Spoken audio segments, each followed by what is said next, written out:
It was getting around 11:30, midnight time, and my dad was getting ready to pass away. He starts getting that death rattle, where it's really hard for him to breathe, really labored breathing. He's getting real close to passing away, and I remember just holding him, and I looked at him and I said, "Dad, are you ready to go home and be with Jesus?" And he said, "Yes." And so right there, man, we just prayed. I prayed with him, and he accepted Jesus right there. And literally, man, within moments, he just passed away. Within moments, and man, that was a hard time for me because I didn't really know how to feel during that. I just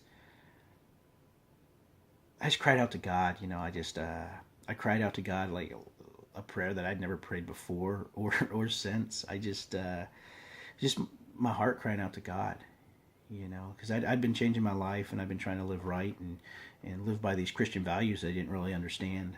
And I just cried out to God. I said, "God, just if you're up there, man, if you're up there, just give me a sign, give me something. Let me know that you're happy with the way I'm living my life." And I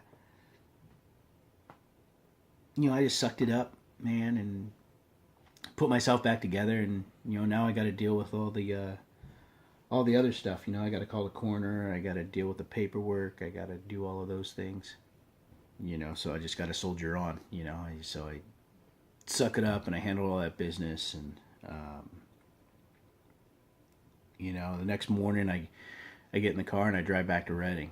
To catch a flight from Redding, back to San Francisco, and then back to Seattle. And man, I was burned out, man. I was really tired and exhausted, and I was just physically and emotionally and mentally just drained, man. Spiritually just bankrupt. And I remember I drove up to the airport and was checking in, and I'm wearing t-shirt, cut off sleeves, a pair of shorts, and hadn't shaved in a couple days. I know my eyes were bloodshot. I looked like a wreck. I didn't look like the most approachable guy in the world, I'm sure. But I remember I got there and I got all checked in, and I noticed this young gal sitting there in the terminal, and Redding's a real small terminal, and she just didn't fit in. I just noticed stuff like that. I don't know why. Just military training, I guess. I just noticed things that are out of place, and she definitely looked out of place. But I was tired, and so I didn't really pay much attention to her. And I got on the aircraft and I sat down, and I remember she sat in the same row directly across from me. Now, I mean, this is a small plane. There's probably like 5 or 6 people on it. You can sit anywhere you want, basically. I could tell she wanted to talk to me, but I was too tired. I fell asleep on the aircraft, and I remember we landed in Reading. No, I'm sorry, we landed in San Francisco.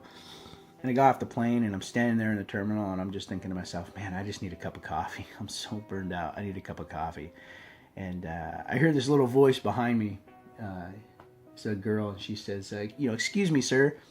And I'm thinking to myself, you know what, lady, whatever your problem is, I am not the guy to help you. I'm just not. That's not me. So I turn around. I'm pretty gruff with her. I say, What do you want?" And it's that little blonde girl from the terminal. And she looks me straight in the face and she says,